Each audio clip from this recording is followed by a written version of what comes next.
Hi guys, welcome to my channel. இன்றைக்கி என்ன பார்த்தீங்கன்னா பக்கெட் பிரியாணி. இன்றைக்கி எங்கள் ஆஃபீஸில் ஒரு பையனுக்கு வெட்டிங் டே, ஸோ அவன் ட்ரீட் வச்சான். சரியா?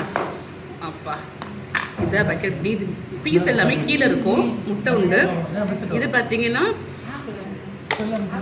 தயிர் சாலட். இது கத்திரிக்காய். இது ஸ்வீட்டு. ஓகே, இன்னைக்கு நீங்கள் என்ன சாப்பிட்டீங்கன்னு எனக்கு கமெண்ட்டில் சொல்லுங்கள். தேங்க்யூ.